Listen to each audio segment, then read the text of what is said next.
So this is my Victa 1042 ride-on lawnmower, lawn tractor, whatever you guys want to call it. This is, I believe, about a 1970s model, so it's about 50 years old, really old. We're going to try and start it today. I have no idea if the motor even turns over. I found it under a tarp on a guy's farm, offered him a few rand for it, and well, here it is now in my possession. I'm super excited about it. I'm going to take you guys along for the journey. I'm thinking about restoring it, so either two options here: doing a full complete restoration from top to bottom, make it look really spiv again, a whole new spray job, the works. Either that, or we mechanically restore it. So we'll take it apart, we'll respray the frame and get it mechanically sound, but we'll leave the hood and this, we'll leave this patina and maybe just put some type of coating on it to keep this old look. Let me know what you guys think in the comments. Also give the video a like if you like this type of this camera. It always helps. It helps out with the algorithm as well. I don't know a lot about this tractor. There is not a lot about it on the internet because it is so old. So if you guys don't mind sharing the video, as I say, give it a like. Let's see if we can get YouTube to share it far and wide as much as possible. That means we get more eyes on the video and on this tractor, and maybe we can get more feedback on it. Let me know what you guys think. Let's go for a quick walk around and get it inside the workshop. It is starting to rain, so let's do this pretty quickly, and we'll take everything from there.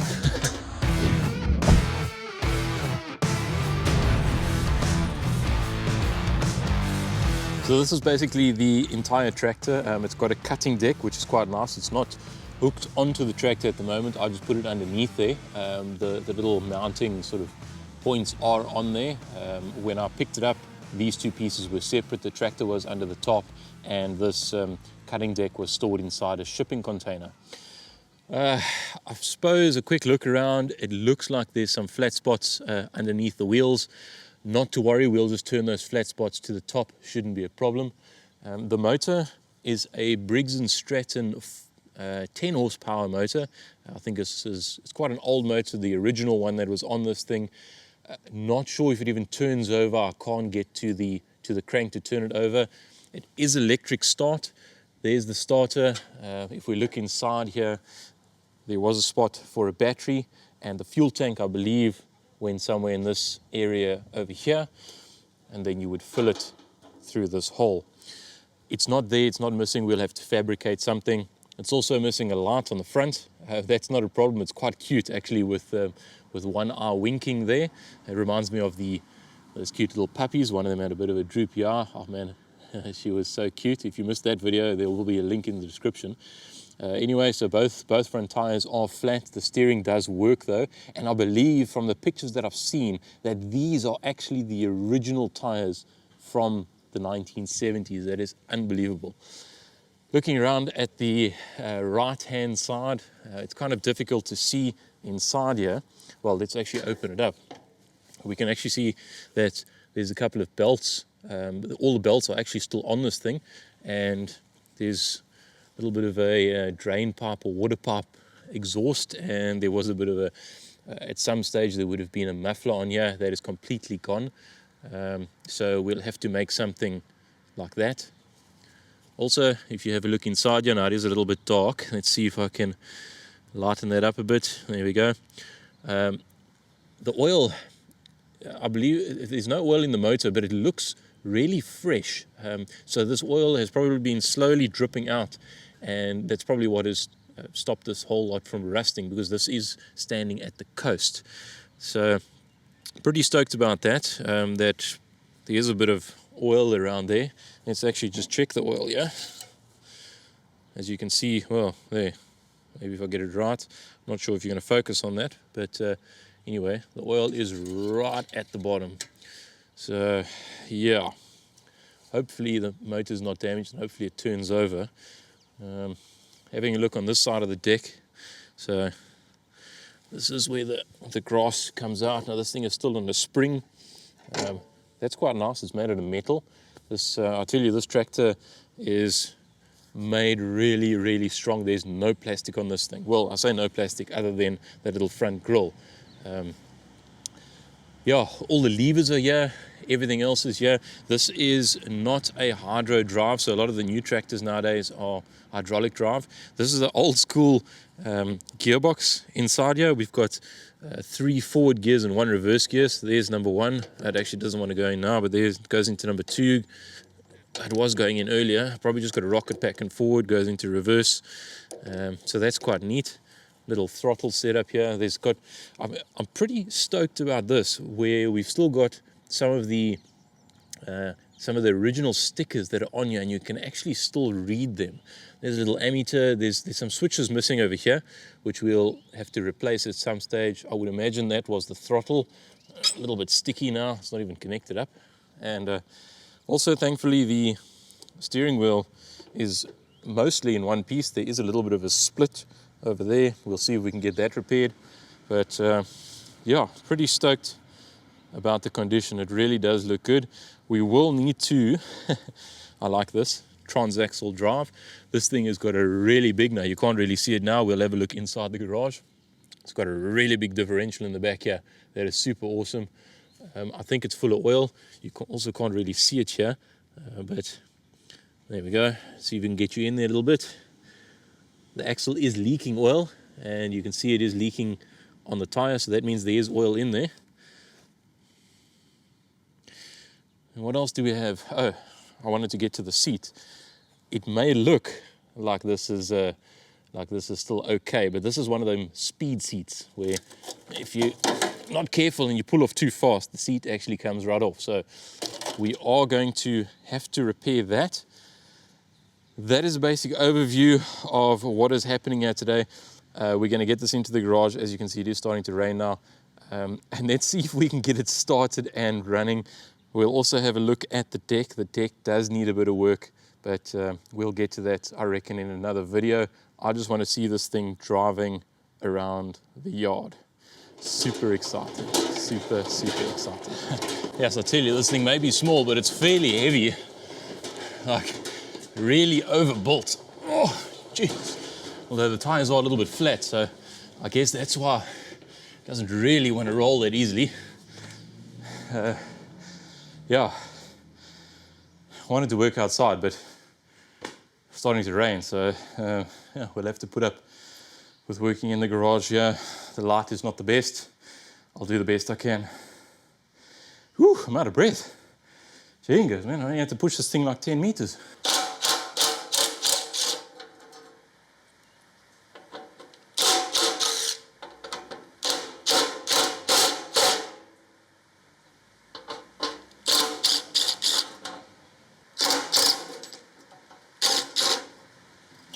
Okay, wonderful.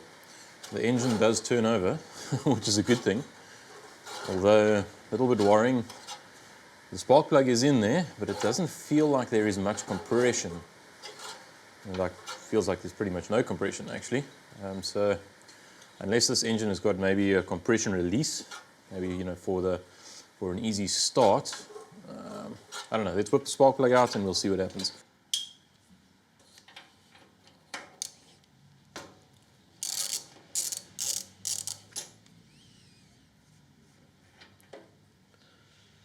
Looks a little bit carboned up, but it actually doesn't look too bad. Cool, I've cleaned it off and we'll just pop it back in. I'm not going to throw any oil down there because it actually looks fairly oily, which is, well, a good thing for us now, but not a good thing because it probably means that this motor was using a lot of oil. But nevertheless, we'll see if we can get it to fire off and then take it from there. Probably should have checked for spark first. Sure, it'll be fine. Old girl, sure you'll be fine. Just taking this cover off. It sounds like the flywheel is scraping at the back here. And also, before we engage this starter, I just want to check that. Ugh. A little bit of rust and spider webs. I just want to check that this is all nice and loose. Definitely nice and loose. Probably a little bit too loose actually. Ew.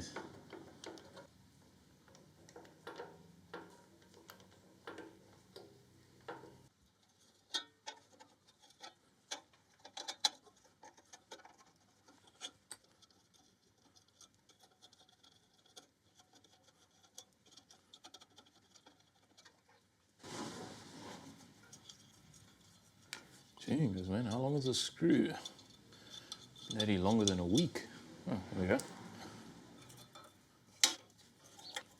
By the way, I'm having to take all of this stuff off because I can still hear something scraping on the inside here. So I'm guessing what it might be is the coil scraping on the flywheel. So I'd rather just take it off and have a look before it actually does fire up and take part of the coil with it.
Oh yeah, exactly as expected. There we go, we can see there's a bit of rust here that's rubbing on the coil. You can clearly hear it there. You can actually see there's a bit of rubbing mark, so I reckon a little bit of sandpaper around there. That should sort it out pretty damn quickly. See the cable, the HT lead here is a little bit chafed, but hopefully the lightning doesn't come out of there and it rather goes into the spark plug.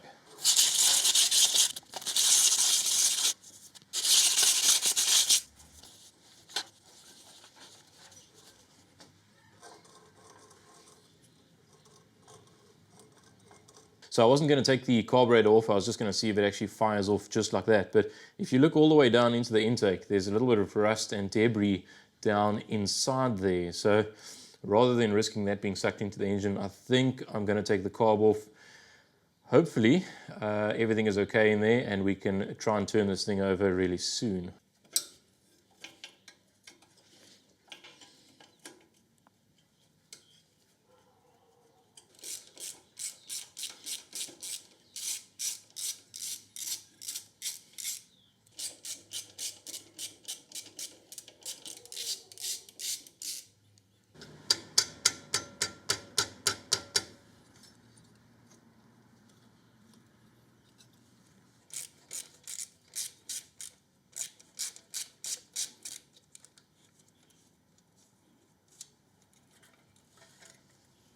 It actually looks surprisingly clean here. Yeah, this thing's not really worth cleaning. It's remarkably clean inside. It actually looks like it's been running recently. There's absolutely no dirt other than that little bit of sort of rust that fell down, and it was from the cover that goes over here. So super impressed. Maybe at a later stage we'll strip it down and check it out, but I reckon this thing is good to go.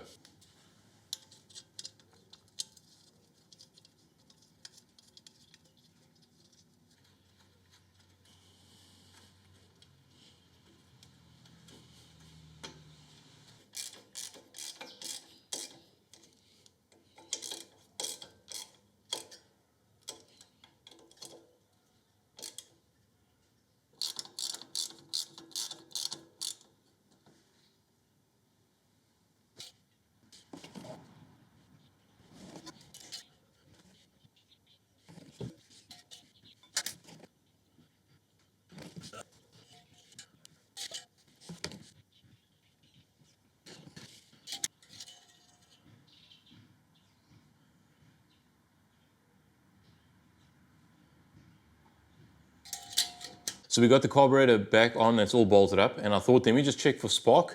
And of course, we don't have any spark. Now, everything is looking fine. I measured the coil. We've got, I think, what is it, 4.6 kilo ohms? Yeah, 4.6 kilo ohms on the coil. So I think that is good. Everything is connected up. There are points in condenser behind this flywheel, which I'm guessing this thing has been standing a little while. Maybe those are corroded, and that's probably why we don't have spark. So we're going to have to remove the flywheel and check out what's inside. Now, this center sort of hub, this nut is already loose. I just used this small wrench to get it loose. And then I thought, well, hang on, I should actually be showing you guys this. So it's basically just a locking nut. Now, sometimes this, if your engine's got a pull start, this will have some other type of front on it. This one's, of course, electric start, so it's basically just a nut. Then we need to pull this off. Now, there's a little washer here as well. We can remove that.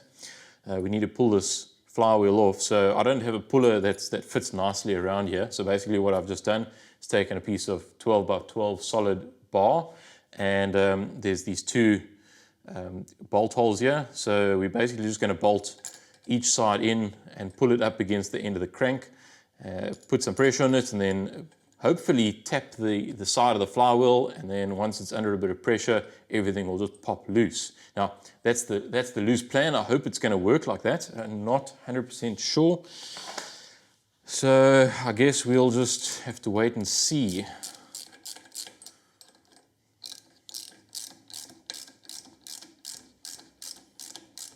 What I should actually do is maybe put some washers on here.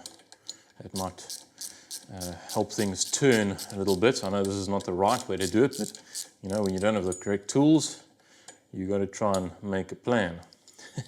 And I kind of need to know, maybe we need to swap this ignition coil out. If the points are totally buggered, then we need to put an electronic ignition coil on. I need to know then, so tomorrow morning before the shops close, then I can go and get one of those.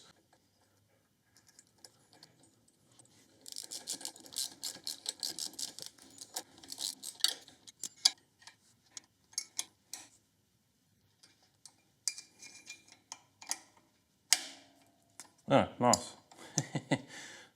Yeah, that's not going to work. These are supposed to be high tensile bolts, and well, that one just turned right off. So yeah, I guess we'll have to come up with another idea.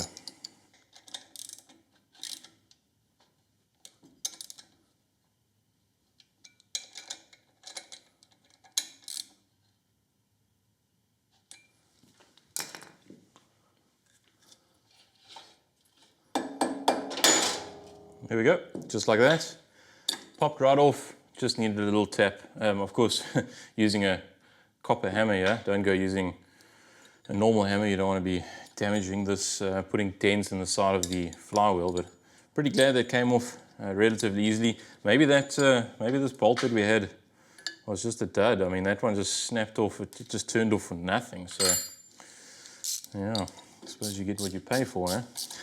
Although I don't know how much I paid for these things. This flywheel should come right off. Now there's a key here. You want to be careful not to lose that key. There we go. Okay, and there's our little key. Cool. Yeah, also good that we can get in here and check the condition of all of these coils. These are the charging coils. Of course, this engine does have a charging system because it's electric start. And there's the inside. Doesn't look too bad, actually.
So here's the deal. It was getting late last night and I didn't want to start it. So as you can see, we do now have spark.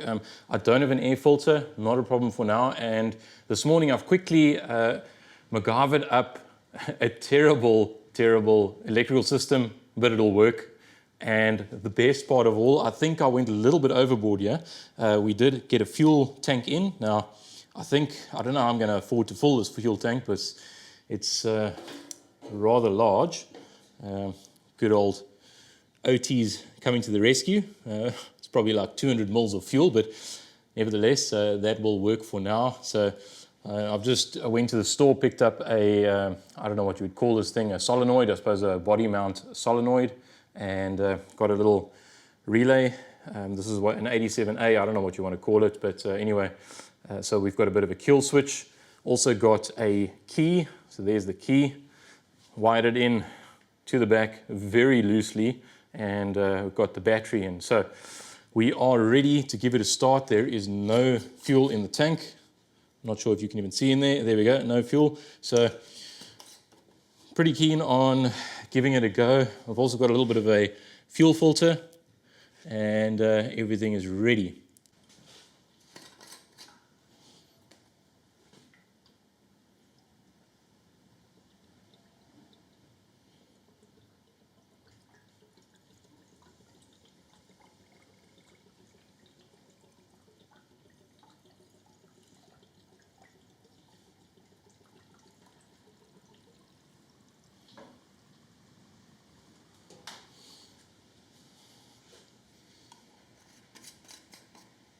Got some earmuffs on because this thing has not got a muffler, and we're in an enclosed garage. The choke is manual. It's not working. I've still got to work out how to connect up this whole throttle linkage system, but the actual throttle is working. So I suppose we can open the throttle, close the choke, and ignition is on. Oh, we need to open the fuel. There we go. I can see the fuel bubbling through.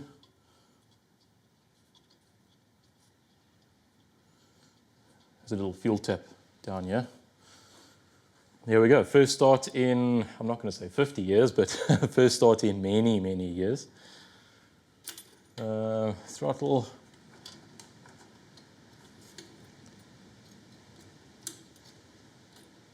Oh, nice.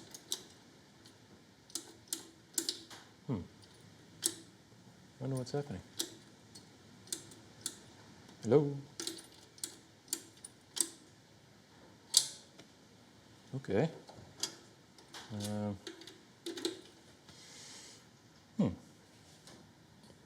That's interesting. Guess we need to get the old multimeter out and measure for some voltage. Well, start, I suppose, with the battery. What have we got here? We've got 13 volts there. And let's just check here. What do we have? Obviously nothing. This is... Oh wow, obviously nothing. We should have, oh yeah, 13 volts, there we go. 13 volts there. And if we do, well, we can hear this thing clicking. So that's fine. I suppose we can try one thing. Let's get a clip lead, and someone just short it straight with a battery.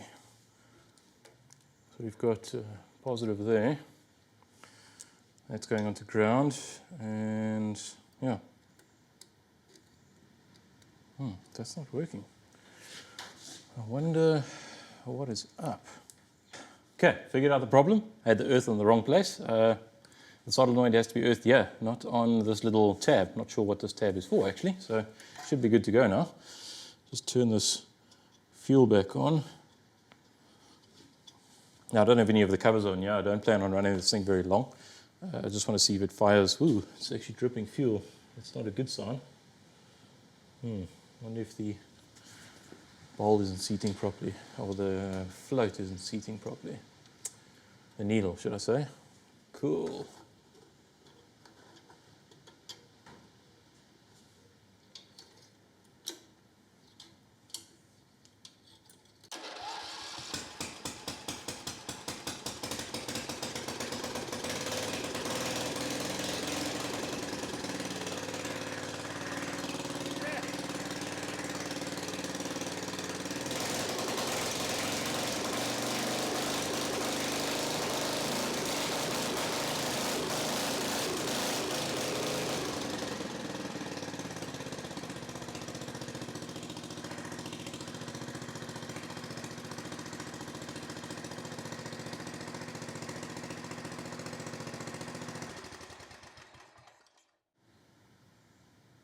Okay, it works.